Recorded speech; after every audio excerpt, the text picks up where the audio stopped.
niya kasi sinabi ko sa asawa ko na ikaw yung makulit na, na abogado doon sa presinto.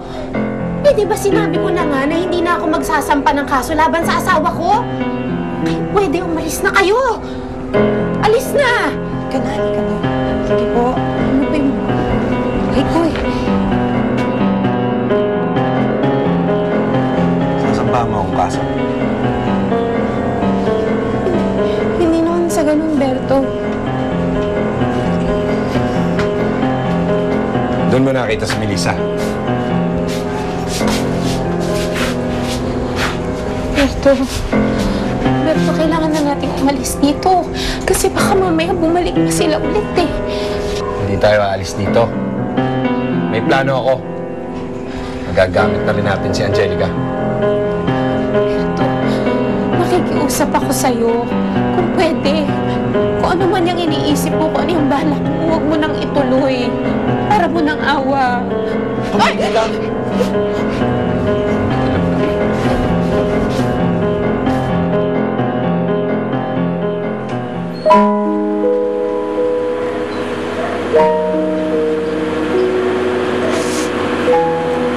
Pasensya ka na kanina.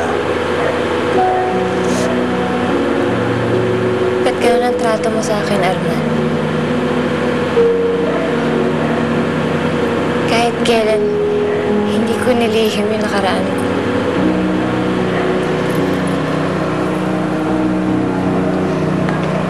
Hindi ko tinago kay Kaloy. At hindi rin sa'yo. Pero kahit ganun yung pinanggalingan ko, nagbago na ako. Maaring yung mga kaibigan ako sa club, pero hindi ibig sabihin nun, hahayaan ko mapariwara yung anak ko. Alam ko naman yun eh. Aminin mo nga sa akin, Arman.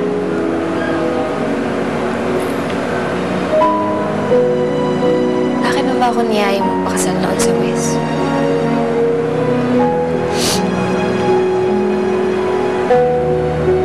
Dahil mahal mo ko? O dahil nangako ka sa pinsan mo na hindi mo kami papabayaan ng anak mo?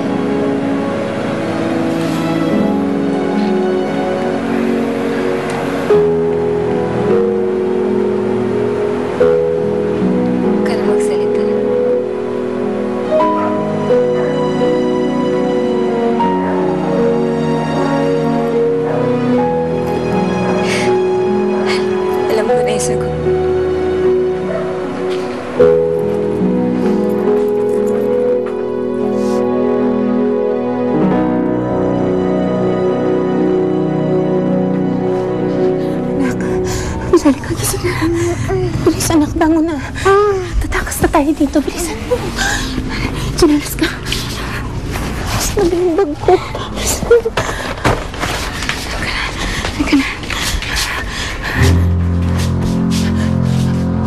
Sakay mo. Tatakas ka yun. Ha? Hindi. Hindi, Berto. Hindi.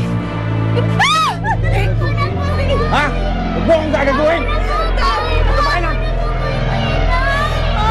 Naman sa bata! Maawa!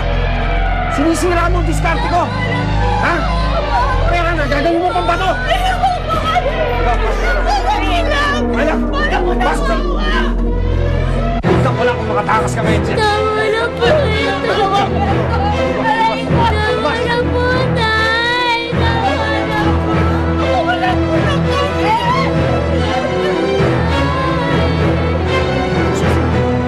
May tatakas mong bata, mas makakatikim ka sa akin! Ha?